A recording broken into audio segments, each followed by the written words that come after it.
Hey everybody, welcome to the New to Coaching community tonight. I'm Allison Peterson and I am so excited to get this real talk conversation going. So I am so excited too to see so many of you out there in the comments. I see everybody's names and comments. Welcome everybody who is out there. These are just a few that just popped up on my screen, but I've seen lots of comments. Hey Vicky, hey Veronica. Hey everybody, Buffalo, New York. Awesome.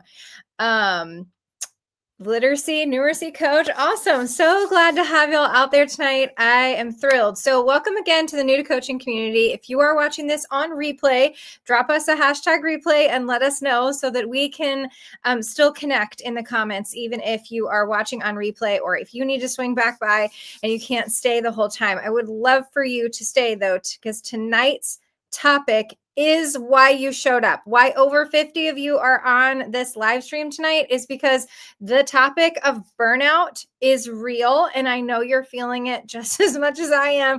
And all of our teachers are.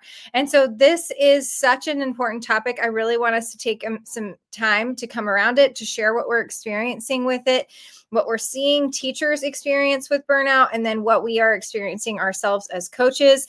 And so here in the New to Coaching community, the goal is to help you transition from classroom to coaching, which means this transition from classroom to coaching can be very difficult. It can be very emotional. And sometimes we are so surprised by all of it that we don't even know what we have just walked into. And so I actually invited my friend, Diane Manser tonight, and she wrote a book called I Didn't Sign Up for This. And it says One Classroom Teacher's Journey Through Emotional Fatigue to Personal Empowerment. And she is going to join us tonight to talk about this idea of teacher burnout and teaching is emotional, and the emotional fatigue that we hit as coaches and as teachers. And so it's going to be a great topic. So Diane will be joining us in just a couple of minutes, but her book is I Didn't Sign Up for This. And she is going to be here talking to us tonight about emotions. And so I am really, really excited about this. So let's hear from you and what you're experiencing, real life, real time, real talk. Let's do it.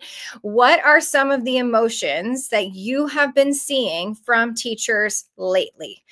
And go ahead and put those in the comments, if overwhelmed, burnt out, maybe, tired, exhausted, angry. What are some of the emotions that you have been seeing with teachers lately? This is where we're going to start. Is this time of year, we've started the school year, we've gotten things up and running, and things just get hard racing towards the holidays.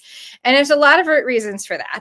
And so I want to hear what reasons you're running into. But one of the things is that there is so much to do, and the time that we have to do it in is shrinking. And so here comes break, and here comes the things that are on, here comes break, here comes the stress of all these things we need to get done. Here comes exams. Here comes all these things that have to happen by the end of the semester. And the teachers are just overwhelmed because they can't get it all done. So let's see. What are we seeing here? Okay. So here's some of the emotions that we're seeing. Frustration with planning time, cut to 45 minutes, classes being cut. Frustrated by low learning progress. Like they thought that their kids would have made more progress by now. They're mad. They're just complaining and complaining and complaining. And there's sadness, which also is showing up as frustration. Workload keeps increasing. They're very frustrated, and some are even looking for new jobs. This is very, very real.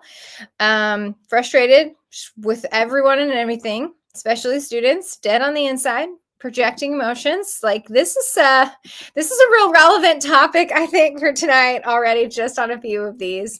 Second year of coaching, still transitioning, huge emotional roller coaster. Some days are better than others, and teachers are burnt out, discouraged, negative talk, and all the constraints. Overwhelmed, depleted, exhausted, negative talk. That one's coming up a lot. Somebody else let me know if there's a connection issue that we need to know about. Burned out with student behavior and trauma. Absolutely. Teachers are overwhelmed and do not have any energy for coaching. They do not want help from me. They do not want help, even though they are overwhelmed. And it is really, really hard. Increased level of behavioral issues, exhausted by all the programs and mandates. These are pay raises are insulting. Yeah. Okay. So like real life, this is real life, friends. This is the real talk. I'm really so glad you're here tonight so that you could be the ones seeing. I want you to look at these comments and see like you are not alone in feeling like you're facing teacher burnout. And that this one right here is probably the one that everyone is feeling is they don't want any help from me. They don't ask me for help. I can't help them. And when I try to, I might even get my head bitten off, right? So you're just not able to see that. Amy, okay. If that was just for me. Yeah, we should be started. If anybody else is having trouble, that's a little weird. Log out and come back in. Let's try that again. Teachers are overwhelmed, carrying it over into their classrooms. They're exhausted. They don't have time to complete everything they need to. Literacy coaches are just one more thing for them, overwhelmed by all the demands. Well, friends, I'm so glad you're here because I'm not sure we have an answer to everything, but I think this is just so important for us to come around together. So thank you for being here tonight. I am just hopeful that you will stay to the end so that we can talk about some ways that we can continue to move forward with this idea of burnout and how to help our teachers. So let me bring on my friend Diana, and she is going to be talking about her new book, and we're going to be talking a little bit about all of the things that we can do to help our teachers. So Diane, welcome. How are you? I am doing great, Allison. Hello, everyone. I was so excited to see where everyone is from and reading all the comments. Thank you so much for having me on tonight. I am honored and just overjoyed to be here with you all. And we are coast to coast. We've got California through Pennsylvania, New England. This is amazing. What a great group. So thank you, Allison, for getting all this organized. Yes, and how fast those comments came in when I said, what are your teachers feeling? They are at the keyboard because everyone is feeling this right now. It's so real. So Diane, take a minute to introduce yourself to us and tell us a little bit about what led you to write this book. I didn't sign up for this. I have been highlighting it and marking some parts in it. I've really enjoyed it myself so far. So tell us a little bit about you. Thanks, Allison. I really appreciate you saying that. So my name is Diane Manser. Currently, I am in my 19th year of teaching English at a suburban high school in Philadelphia, and I teach primarily 9th grade.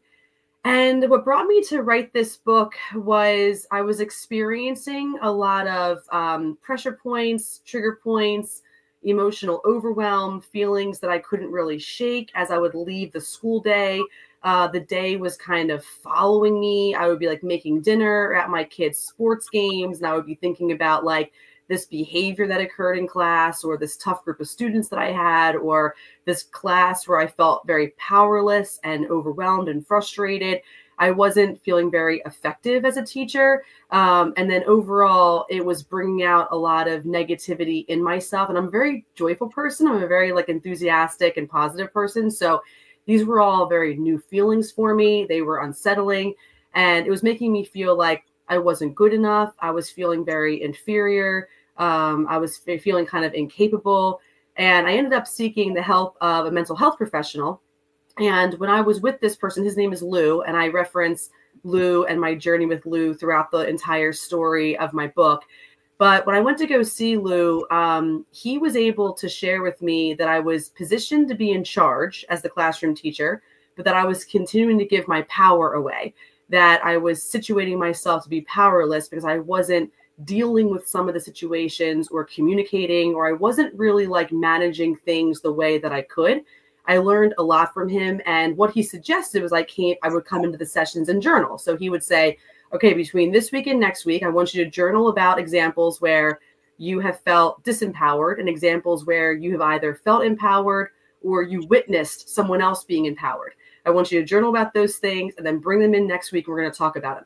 And that really helped me because otherwise I would go to his office and be like, no, I'm fine. Everything's great. It's all fine. I'm doing great. This is awesome. You know, and I would just sort of like keep working on this like repressed kind of like put anything in front of me that's positive, shield everything else behind that positivity. But the journal really helped me to walk in and say, oh yeah, like last Monday, this thing happened in second period, and it just took me down, and it really was hard for me to overcome it.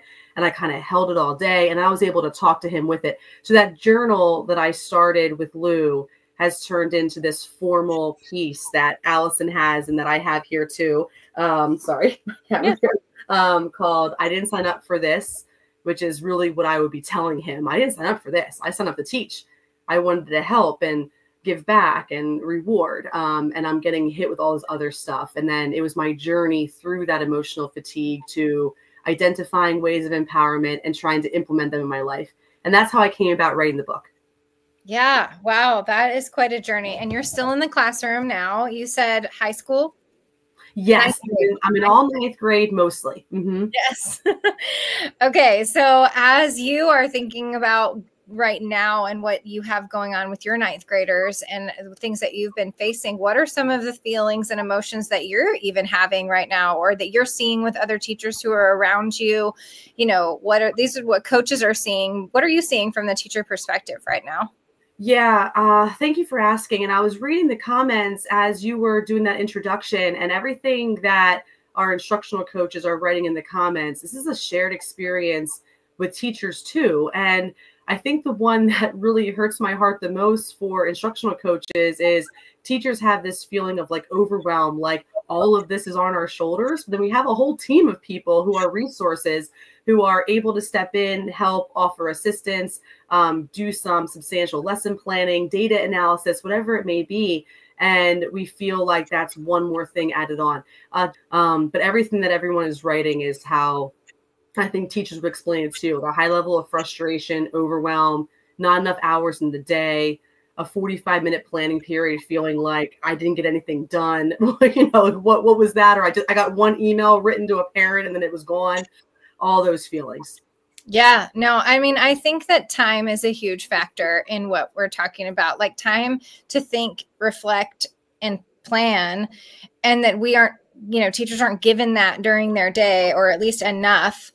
And then they are left to either take it home with them or come back the next day unprepared and overwhelmed some more. And then that just compounds. And so we just don't have this space where they can do that deep thinking work that needs to be done to do this work.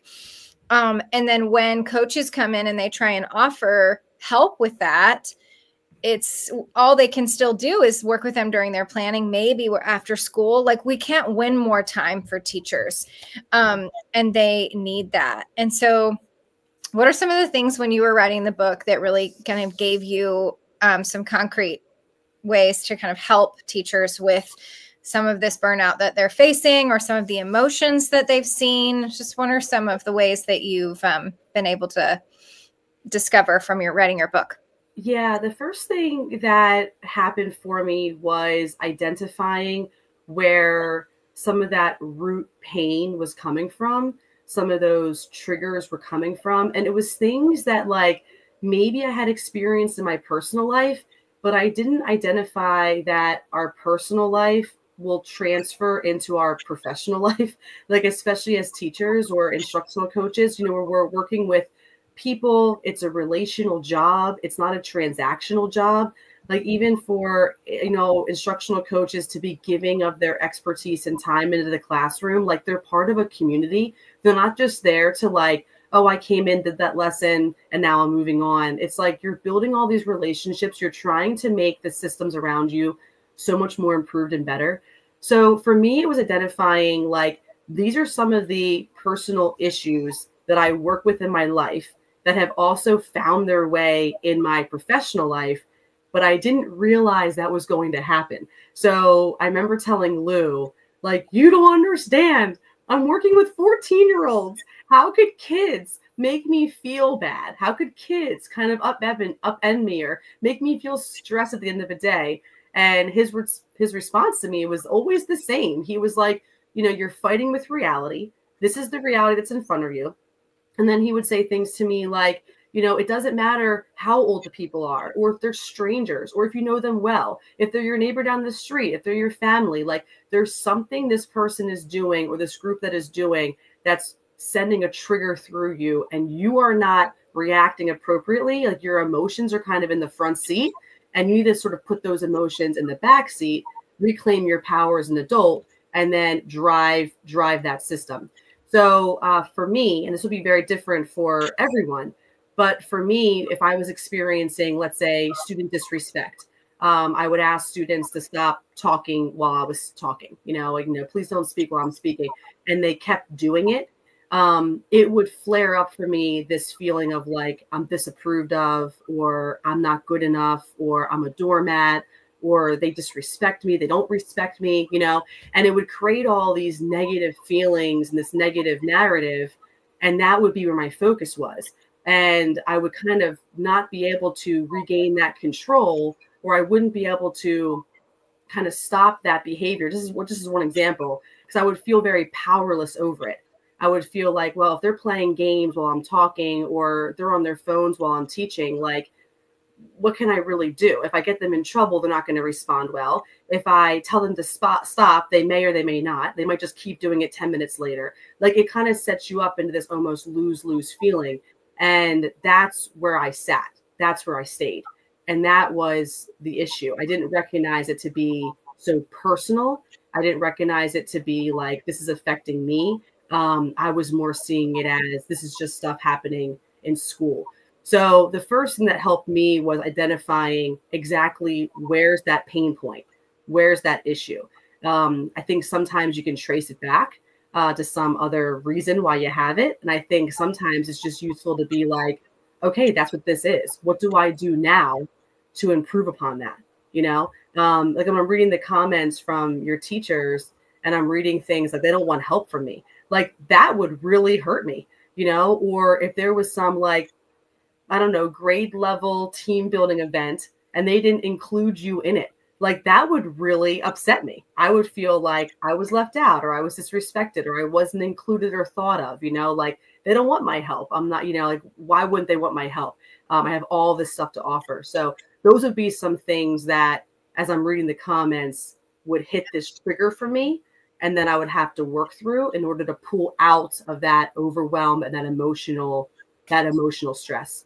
Yes. You talk about that. I'm actually going to reference a page here because I did read it earlier and I was really just loving the way that you were talking about it. But this idea of triggering, that we need to examine our inner selves and be honest and be open to adjustments. And so this is, you also have that self-awareness would be, so it says, I didn't know the inner work because I didn't know that I even needed to do the inner work. Mm-hmm. And this is kind of where I feel like this is really, really important, because when we're thinking about coaching teachers, my friend SEL Michelle, who I don't see if she's here tonight, but she, has talked about the invisible backpack that they're all carrying around, right? And so everybody's carrying around this emotional backpack. And this can be from so many things in their lives. This is not just from today or yesterday or last week. Like, this could be childhood trauma that they are carrying around, that they have suppressed, maybe never gone to a counselor for. Maybe they did have like a tough relationship with their parents. Maybe they got a divorce, like whatever has happened in their lives. It's all in that invisible backpack. And so then they come to work and they're thinking that they can function in this work environment that is a very emotional. It's just that teaching is emotional. That's your line, right? Like, yeah. This is not maybe just everybody else's everyday work, go to the office, do the work, leave, come home. Like, this is emotional work. And then when these things that have been carrying around in the backpack, when you don't even know what they are, teachers often don't even know that they have these triggers or these trauma points or these touch points that are setting them off. Mm-hmm. And it's not like we can become, as coaches, we can't really become the counselors and mental health professionals that maybe would really be needed here. But there is an element of what can we do as coaches sitting across from a teacher to see what's really going on under the surface. Like, if all we see is who she is on the front and she's mad or she's crying or she's angry, and we think that she's just angry, Mm-hmm. We're not willing to kind of either give her the grace of knowing there's probably something else under this, something going on at home, something from, something from her life that's bubbling up. It may not really be what we're actually looking at. What's the real problem here?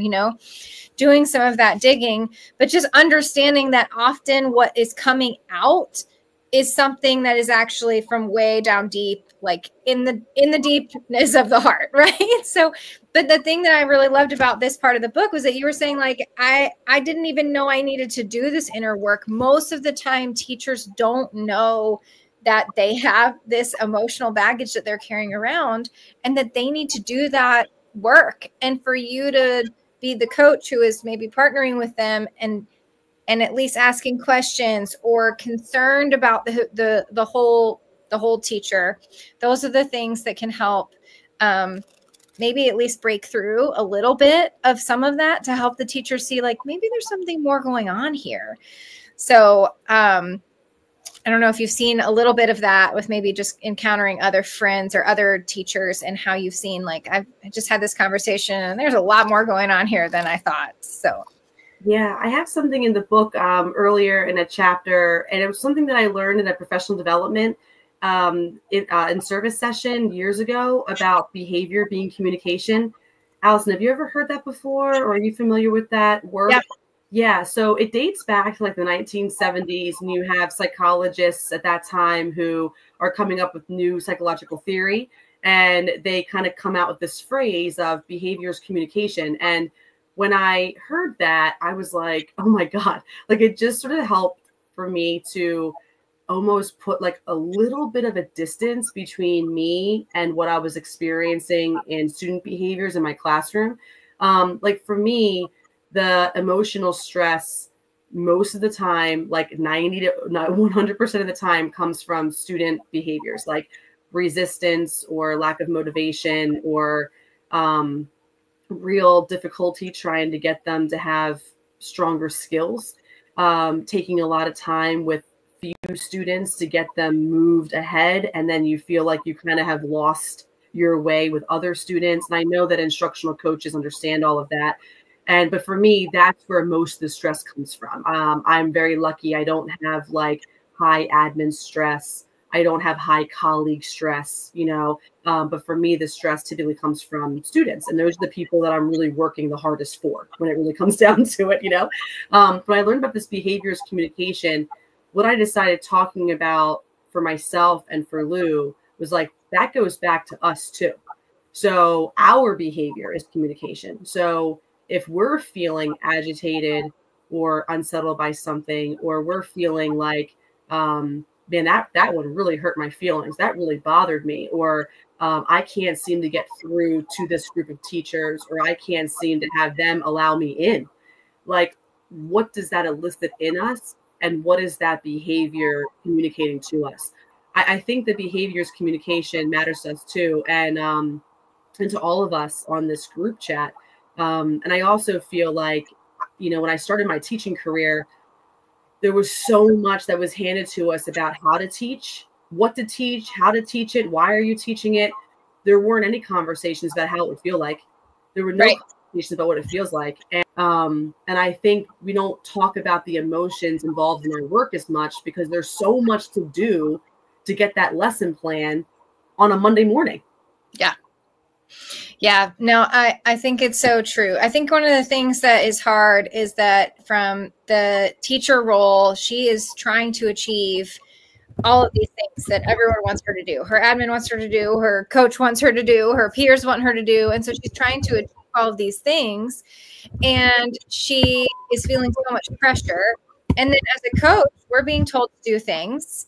And then we're being told that they should be doing this. This should be the pacing. This should be where they are. And all that's happening is just pushing. And so there's just this effort of like the coach is pushing, the teacher is pushing, and everyone's pushing. And there's no ability to like release a little bit of that. And so going into these conversations and supporting teachers at a level that is maybe letting giving them permission to take a deep breath, to know that it's frustrating, agree with the frustration that they are sitting in, and sitting with that rather than being frustrated that they are frustrated and then they're not doing their job. So much of our work is going to have to be like empathy with the fact that they are, like, I think the word that you said was unregulated. Like, they are unregulated.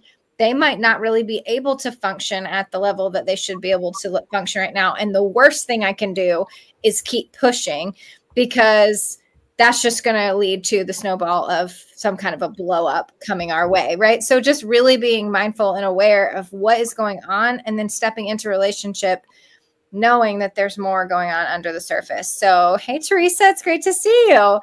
I've never felt more emotional distress with teachers in my district. I can't get to everyone, and that stresses me out. I feel like I'm stretching myself thin in order to be something to someone in these hard times. I feel like too, Teresa, I know you personally, and so I know your personality and your need to get to everyone is like this feeling of like, we kind of weigh that on ourselves. Like we carry other people's emotions with us. So they have this emotional backpack, this invisible backpack, and then we start picking it up and putting it on too, because, well, I know that she's going through this thing at home with her dad or her child or whatever. And so I'm emotionally concerned about her. And so I'm carrying those emotions too. And then I am starting to wear this. Going back to the other comment about trying to open up some space, I know a question that I ask of myself and then friends, colleagues, my students. I'll ask this question of, what is the hardest part of your day right now? Or are you able to share what you could say is the hardest part of what you're dealing with right now? Or, some wording like that. It kind of, I think, helps to build some empathy in the beginning, some open shared space. I don't know if a question like that would help, especially when we have teachers who are like really resistant or not wanting to engage in the conversation. It's like, if we can get them to answer, well, what's the hardest part of your day right now? And if I were to say back, well, keeping up with grading, I don't know what the response to that would be, but is there then some shared conversation? Or perhaps you would be like, oh, this rubric really helps, or doing like a glow and a grow really helps. So you're not getting caught up in like commenting on every paragraph, or, focus correction areas, or whatever your ideas would be there. But I'm wondering if that kind of question would help. And Allison, could you tell me with what you were just saying with the question? I'm sorry. Well, no, that's okay. Let's go off of this, because I actually had this conversation with a teacher this week. She was really overwhelmed. Sorry. And she was also, feels a deep pressure to keep up with her teammates, and her teammates are just very, very fast moving, and she's just not feeling like she can keep up. And I did sit with her. And so I think, you walk into a meeting and you think, oh, I'm going to go have this data meeting. I'm going to go talk about this really important stuff with this teacher. And you walk in and she's in an emotional distress, not because of the data, because she hasn't even thought about the data that you came in to talk about. And what she's worried about is that she can't keep up with her peers. And she is trying to say, like, I don't think I'm doing a good job. Like, that's basically what's coming out. And it's coming out in a lot of emotion. Yeah. And in the conversation you were just saying, like, what if I said, oh, I can't keep up with grading? That was kind of what she was talking about. And it came down to saying, okay, well, what is essential? And like helping her truly work through, what does she have to do and what does she not have to do? And does she really have to keep up with her peers? I had to step into my role as coach, put down the thing that I had brought into the meeting, thinking we would talk about, and actually coach her in this thing that was her stress point right now. And I could get really frustrated with that. I could say to myself, oh my gosh, where are we? We're not doing anything. How come she can't do this on her own? I could get frustrated, but instead I need to see, like, if we don't get past this thing that she is really emotionally feeling right now, I'll never get to the data. So I've got to sit here with her in this overwhelm that she's feeling. And then I've got to be thinking, helping her make her own decisions. I'm not telling her, hey, you should do this. I'm saying, okay, what, like the question you asked, what is the hardest part? I said, well, what's the hardest part? I was like, that was the question I used. What is the hardest part right now to keep up with? I said, okay, all right, now let's look at this part. if that's what's the hardest part to keep up with, what do we need? What can we put down? What are we not assessing? What is not essential? Just trying to help her get to a point where she can make some decisions that could clear her and give her enough breathing room to say, okay, I'm still doing what I need to be doing, but I'm keeping up with my peers enough, and I can put this down. I can be good enough again. Like in that moment, she was not good enough and she was stressed. And so you actually, right into what I might have said in that type of conversation, because it can be really hard. But so much of this in a coaching role is coming in knowing I might have to put down what I had planned because her emotions and helping her get through her emotions are really going to be more important to her success than whatever I brought in. Yeah, I think I'm also hearing from you too is that would create a relationship build as well. And I know when I first got to meet you, that was so paramount in your work, is building those relationships, and you were working on that throughout the entire summer. So I feel like if I were that teacher and you gave me that space just to be like, okay, we're just going to brain dump all these things that you feel like you have to do, need to do. And then we're going to do like the big rocks, small rocks. You know what I mean? We're going to do that strategy.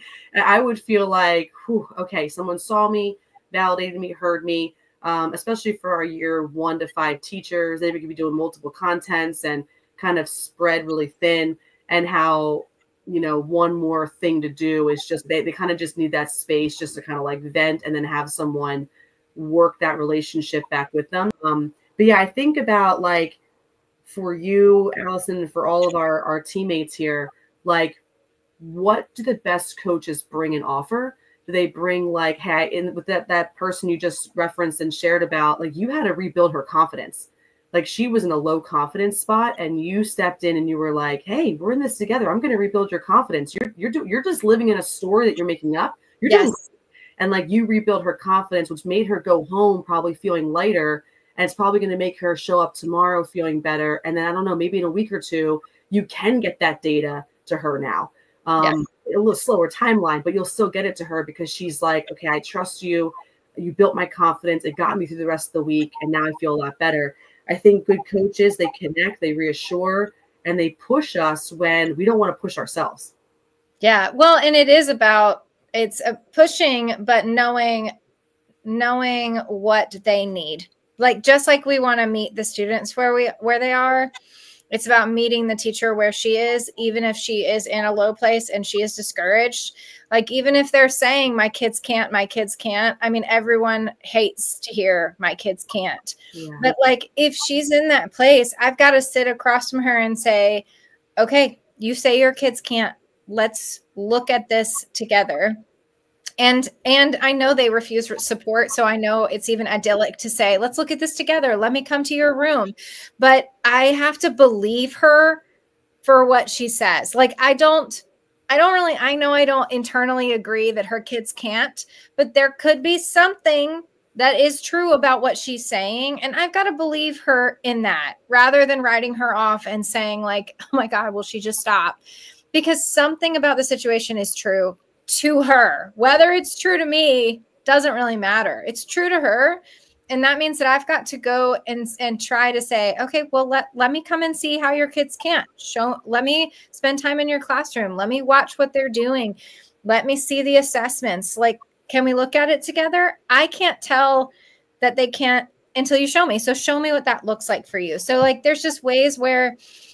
And then also, I will be honest with you, a lot of times when it comes to these really difficult teachers and this really heavy overwhelm, I will say, look, friend, as a coach, you cannot stay there in this place with them if they will not come with you. So going and finding your runners, that's what I wrote about in Kickstart Your Coaching Cycles, which is that you've got to go and find your runner teachers who are going to say yes to working with you, even if they just say yes because they're so sick of their kids doing whatever. If they say yes, so the ones who are continuing to be resistant and continuing to be unhealthy and swirling is what I call it, is when you keep offering help and then they keep telling you, I need help. And then you offer and then it just swirls and swirls. Yeah. Those ones they're going to have to come to their own conclusion, and you can only do so much.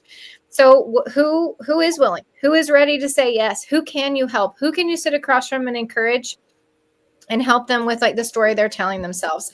Putting your energy towards the ones who are going to at least hear you a little bit. Those are the ones that it'll get through to. So you can't always win. Like, I hate to say that because I want every teacher to come out of burnout and to be positive about her work, his or her work, but we can't make all of them do it. So let's talk. I want to talk about that though. And here you said that eventually you kind of came to a place where you had your own breakthrough. And I love that you said emotionally strong teachers who feel seen and supported are teachers who will stay in their teaching jobs. I am a little worried about the fact that they'll quit on us, right? But that you had a breakthrough really through doing some awareness work. So what were some of your personal breakthroughs that you had, and how did you kind of get over the hump personally, just so we can steal some of this and use it with our teachers? Oh, absolutely. Yeah. And if anyone is feeling like their teachers need the resource, you can get a free download of the book on my website, which is teachingisemotional.com. So it'll offer you a free download if you just want to see if it's right for you. There's also chapter by chapter discussion questions in there. So even if you're like, I don't know if I want another resource, or I just can't wrap my mind around that right now, maybe even the chapter by chapter discussion guides could kind of open up some conversations. You could always check that out too. Because it really, I was talking to Allison yesterday, and it's really about the message that, like, you know, teaching is emotional. How can we continue to work through it together, empower ourselves, support each other? And some of the breakthroughs that I had were, number one, I would fall constantly into this control trap. So that's what I'm calling it anyway. So I would fall into this control trap where I would be so fearful of students like acting up in class, misbehaving, making me feel nervous that I was going to get in trouble because a class was out of control, or students weren't doing well on certain assessments that were going to be viewed by colleagues, and then of course a supervisor, and then a curriculum director, okay, in the district. I would get so nervous about those things that I overworked myself. I mean, I try to make those lesson plans at a 100% level with the experience and the expertise that I had at the time, every single day throughout the day. I graded hard. I don't mean hard in terms of like hard grader. I just mean I put a lot of feedback on things. I graded constantly so that the work we were doing in class mattered and students wouldn't just blow it off. Oh my God, I worked myself so hard, but the entire time I was chasing this fear of disapproval, and I was chasing this fear of not being good enough. And that was what was causing me that overwork and that going into the control trap. Yeah. Yeah. No, I think that awareness is one of the most important things that we can do to help our teachers, but then also help ourselves as coaches. So, but I think when it comes down to what we were talking about with the invisible backpack is that most of the time they don't actually have awareness of their personality and what is happening behind the scenes. And they don't even know why they're mad. You know, that moment when they start crying and they say, I don't even know why I'm crying. Okay, like that right there is the trigger to be like, they don't even know what emotion is coming up in them that has left them in tears. They don't even know what triggered it, and that it was actually the domino of triggers, and that this one moment is the one that comes down to the tears. And so really helping teachers with emotional, understanding their emotions, one-on-one working with them and helping them just kind of like asking more questions about their emotions. But I also feel like there is this opportunity to expose them to some different ways of thinking about emotions, either naming them. We've talked a lot about that idea of naming emotions, understanding personality types like the Enneagram, Working Genius, like things like the Myers-Briggs, like just having a deeper understanding of you and who you are and what your triggers are, which is something that you've mentioned. The prompt for noticing difficult classroom behavior and then using it in a way to initiate a conversation where you can find a way to help teach support. Yes. So Vicki, I always like the question, what do you want to see students doing differently?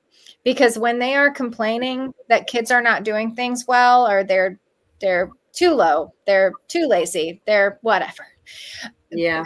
Asking them, what do you want to see students doing differently can help you help them put words to the actions they wish they could see students doing. And then once you get to actions, you can get closer to strategies to say, okay, well, I have a strategy that might help with that. I don't know for sure because I don't know your kids as well. But if you want to spend some time, can I spend some time in your classroom, get to know them, and see if we could use that one. So,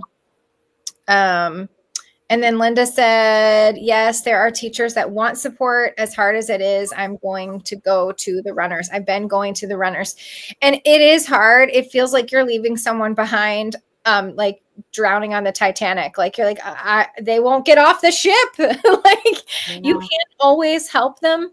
But I know there are so many out there who will accept help, or who will accept a listening ear. Often coaching is about listening. And if you're willing to go and sit across from them and listen, and sometimes like be that person who's not trying to solve a problem, but I hear you on that. I hear what you're saying. And being willing, you're going to earn the right to eventually say, do you want this new strategy? You want to try this thing? Can I come to your room? Like earning that, is helpful. Veronica, you'll find the resources at teachingisemotional.com. So start there. Yeah. And I think, I love what you're saying too about like, we're not going to be able to bring everyone with us, but I think we're going to pull more with us than not. If we continue doing the good work that we know we're meant to do. And that's something that I'll kind of tell myself and sort of infuse into myself in the morning. I'll be like, you're going to bring more people with you than not. If you stand in that hallway, you say good morning to your students, you greet them enthusiastically, you tell them that you're glad they're there with you, that you're going to pull more people with you than if you just kind of fall into other traps. And I think also like, are we able to, I don't know, I'm asking a question, Allison, here. Are we able to say to some of the teachers who are more resistant, like, is this how you want to experience your day? Like, are we able to kind of challenge that back, or is that too much? Because I think for some people who are like, my students are to this, my students are to that, I know I'm too, or I can't do that, can't do that. It's kind of like, is that where you want to sit? Because you don't have to live like that. Like you can come to another place. You don't have to be there. Is that what you want? Or do you want something different? Are we allowed to ask those questions? Or what do you think, Allison, your expertise? Would that be a good idea, or would that not work? Yeah, no, I think you work your way to that for sure. I think you start by asking about student behaviors, and then what do you want to see students doing is that question. I mean, what do you want in your classroom space? What do you want it to look like? Helping them envision what it could look like, and then helping them see, okay, there's a gap between where it is and where it should be in my head, and I need help getting there. I need help. I need the ability to try some new things. Okay. I love Linda's point about the emotional check-ins to start conversations. I was just going to say that. Yes. This is jotting down prompts, but Linda said, I'm beginning to wonder if we should start our meetings off with emotional check-ins instead of celebrations. I think that this is really poignant. And then thinking about the idea of emotional check-ins, what that could look like. Somebody else said a Google form earlier, that using a Google form is a way that they have been willing to share how they've been feeling. I'll see if I can find that comment, because there it is. It's from Evelyn. I'm finding my teachers communicate best through quick Google form check-ins. I do gauges of mood with funny memes and ask celebration or events, and they communicate best in that section, and I reply in a personal email. So Evelyn, thank you for sharing that. That's a great idea and comment. But I do think that doing it in a way that is not too making them too vulnerable, but that is kind of creating that. The other thing is that if you are able to introduce them to frameworks like the Enneagram, or even like the Myers-Briggs, having language to talk about their personalities can help so much. And I know that it's like one more thing to introduce them to that, but sometimes I just send them an Instagram post. Like, I'm not asking them to read a book, right? So it's just like, here's an Instagram post, read about the Enneagram numbers, see if you figure out which one you are. And then all of a sudden the conversation at the table is, oh, I'm being such a 3 right now because, or I'm being such a 2 right now because, or oh, my 1 came out today because. But they've got language all of a sudden to talk about it. And then you can also lean in and say, well, where are you feeling like your one is coming out right now in this particular issue, if you guys have had that type of relationship to do that. But I think that the self-awareness work that you're talking about in here is really the most important thing that can be done, because so much of the work comes down to knowing yourself better and really, really starting to manage the things that are in the invisible backpack that you're bringing to work with you every day. And just knowing that can be really a really hard place. So I got a couple more comments, but did you have another thought there? Well, I like Lisa's comment. She just posted it in there. And I think this is something that I have to work through as well. The other day, I was sitting at my desk in my classroom during my prep period, and I was grading student essays. And we're still a little early-ish in the school year, so we're like emerging in a lot of our writing skills, and we're working on quoting and researching and citing some big deals, for ninth grade students. And I was literally grading these papers as I looked up at my windowsill, and I went, oh my God, I never decorated for the fall. Like, I left the decorations as like the start of year decoration. Big fail. You failed because you didn't decorate for fall. And I was like, Diane, like, you always decorate that windowsill. You change it out seasonally. Like, and of course I missed it. Halloween was over. It was like early November, and I was just like, and I got that immediate feeling of, you're not good enough. You didn't decorate your classroom. You didn't change it over, which I know I'm hoping people on this call with us are like laughing at me right now, because that's illogical and insane. But that's what we do to ourselves. We want to be so much for everyone. We want to be 100% in everything. And it's really a beautiful quality, because we're never going to back down from a challenge, and we're never going to give up easily. We're going to stay in the hard. We're going to stay through the thick of it. And that's why we're good teachers, good instructional coaches. This is why we had this calling to be an instructional coach, because we're like, we can work a whole wider audience, and like, this feels good to me. But I think it also means we have to keep ourselves in check, that if I'm working with new teachers and I'm trying to coach them or offer them assistance, a listening ear, advice, I cannot go to that meeting today, or I can't meet with these people at this time. I have to put that on my calendar for later in the week. And that meant today was still very successful, because I helped out new teachers. And I think sometimes we look at the full plate and we're like, oh, I only got to a third of the plate, 2/3 of it I never even addressed. I failed today, or I didn't do enough today. And I think that has to be a mindset shift. Now, I'm constantly working on that. I have to work on it as a mom. I took my daughter to Hamilton on Saturday. We had a beautiful full day together, just the two of us. It was a beautiful day, but I didn't see my son at all. So I went to bed like, oh man, I feel so bad. I didn't even hang out with Eric today. I didn't even like spending time with him. Whoa! It's just everywhere. It's insidious. It's sneaky. It's just a real dark thing that we can do to ourselves. And I think we have to catch ourselves and be like, this was great. I put myself 100% into that 1/3 of the plate. I did great today. Yeah. Well, Brene Brown talks about the stories that you're telling yourself, and that so many of those stories are just literally not true, and that you have to replace them with truth. And so if we could even talk to our teachers about the stories that they're telling themselves, and that they're leading themselves to this place where they are believing they're not doing enough, because that's not true. I sit across from teachers all the time and tell them you are doing enough, because they are constantly wondering if they are or not. And it leads them into this spiral, and it leads them into the blame. And so we have to be thinking about helping them with all of that. Okay, so as we wrap up tonight, friends, why don't you let us know what has been most helpful for you tonight? What are you taking away from this conversation that you want to use right away? When you are thinking about you as an instructional coach and what you want to do to prepare for your time with teachers, I really want to encourage you that the self-awareness work that we're talking about for our teachers is incredibly important for you as an instructional coach too.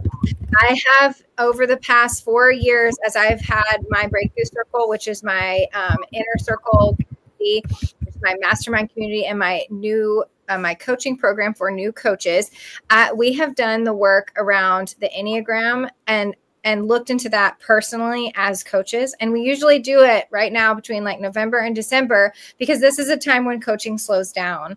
And so when you are doing the personality work, you're going to see the things that are the good parts of your personality, but then also the things that are holding you back from being as healthy as you could be. And you don't even know it. If you have had this moment of, I didn't sign up for this year as a coach, it's probably because you're running into something in your own personality that is holding you back from feeling like you are doing enough and you are being successful. And so one of the things I want to do to help you break through burnout is to invite you to come into the Breakthrough Circle with me and the ladies who are in my community and do this personality work and this breakthrough burnout work with us over the next 5 or 6 weeks, depending on how many it would be between now and the end of the year.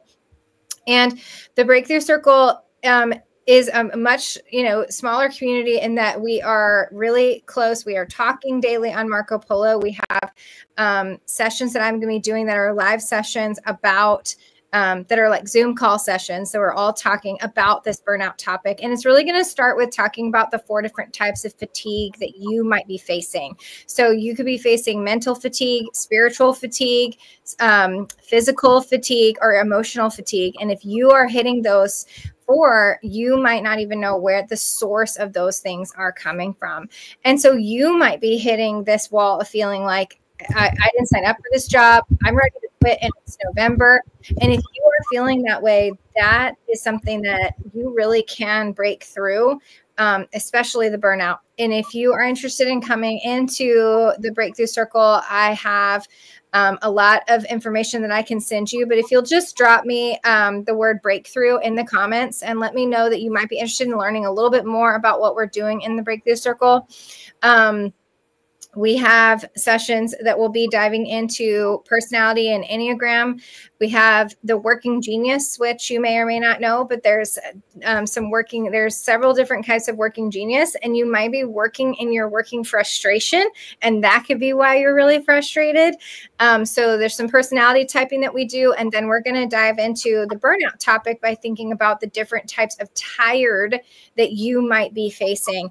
And I read one book called Tired of Being Tired, and really had my eyes open to this idea of these different types of fatigue that we might really be facing. And it's been so helpful for me because personally, mental fatigue has been something that I have been able to understand what is going on. Why am I so tired every day when I wake up?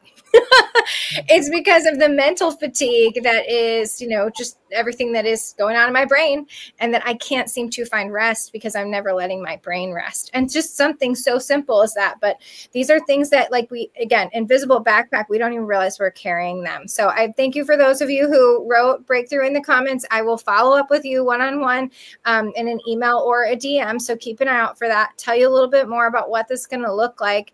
But the key is you having a breakthrough for your own burnout. And if you walk away with these frameworks in your mind, things like the Enneagram, the Working Genius, and even the tired exhaustion types of framework, if you have those when you're working with teachers, you can sit across from them and you can encourage them in ways that you didn't even know you could, because you have a better understanding of where all of this work, where all this inner work, this self-awareness work is coming from. And so I know that you, Diane, really said that self-awareness was one of the things that turned the dial for you. Yeah. Is there anything that you want to share just about that personal self-awareness? Thank you. That was the main identification piece for me. And then everything that's in the book is strategies to what I do in my classroom, how I say things, how I would rework stories that I didn't do too well with. So things that I'm like, this is where I made these mistakes, or this is how I view these things now. Also a lot of validation in there of what we're feeling as teachers and coaches in the profession, and how we can, for me, it's always moving myself to a place of empowerment, moving myself to a place of good enough, moving myself to a place of self-acceptance, high self-worth, that's where it always is. But it started with the identification piece. And then for me, it's just a whole book of strategies and lessons and stories. Sometimes it's through podcasts I've listened to, poems I've read, things I've gathered from others. I mean, there's just so many nuggets in there. Some are just small lines, some are big chapters of things that I'm like, these are mindsets that I have. And this is how I shifted myself, that every day I walk into that building, I remind myself of the high value that I am. I think about all that I've put into that room, and then I hold myself and I don't accept anything differently. I'm like, I'm a high value in this space, and that's how I'm going to be treated. And like, that just helps me move to an empowerment place. Yeah, I love that you said that it's very courageous to examine our inner selves, to be honest, and to be open to adjustments. When we do this, we learn about ourselves and why we react the way that we do. This helps us to become aware, which leads us to better versions of ourselves and emotionally strong teachers. And emotionally strong teachers are the ones who are going to stay in the work. And so it really comes down to this inner work that you could do as a coach to better understand your own self, so that when you're coaching a teacher, you can also help her understand herself. Like, it starts with you, so that you can coach others into this type of inner work.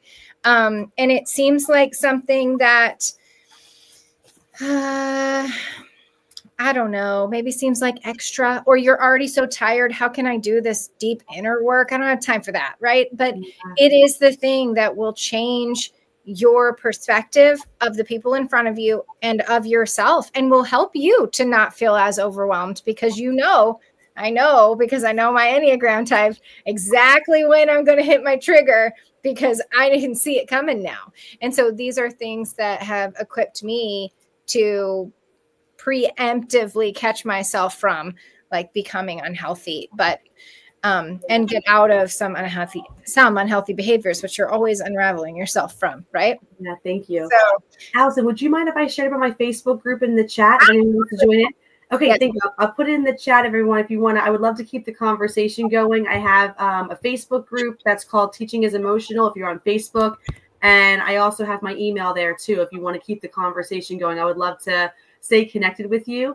But the Facebook group is really a nice community, as is Allison's too. I love that community that you've built, and it's just a great place to be. Like, sometimes it's funny in there, sometimes it's real in there. Oh, it's always real in there. Woo! Well, Dan, you'll also post that in the New to Coaching Facebook group, so that they can click straight from Facebook to Facebook, because they would love to be able to come over and join that group and hear more. You are also in the chat that we started in my Facebook group for this. So there is a chat that you can join. And it came with, like, when you clicked that you accepted the invite to come to this live, you got added to the chat. So you might see it in your DMs. But don't worry, because Diane and I would love to continue talking to you about this. So just tag us in a post or in a comment, and we will keep chatting with you. And those of you who said you're interested in learning more about the Breakthrough Circle, I cannot wait to reach out to you to tell you a little bit more about it. So be looking out for a DM or an email from me, and we will connect. And if you and I already have a DM going, you can just send me the word breakthrough there too, and I will just get back with you right away. So I'm super excited. Thank you so much, Diane, for coming and sharing your awesome book with us. We know that it's going to help us encourage teachers to think from their perspective, and we all are teachers. And so we have this perspective in our own experiences. And so sometimes when we move into the coaching role, it's hard to let go of that. And then it's also hard to see from a new perspective when you're working with teachers in a new way. So we're so thankful for that teacher perspective tonight. Thank you for being here. Thank you, Allison, for having me. Thanks for organizing all of this. I'm so glad to reconnect with you again. And thank you to this entire community for all the honest, real, rich chats and feedback. I learned a lot from you. And I think if we could all see each other in our different roles, I mean, how much more empathy we'd build and be able to help each other. So thank you so much, everyone. I appreciate you all. Thank you. Yes, thank you for staying to the end, friends. We'll see you in the Facebook group. Bye. Thank you. Bye.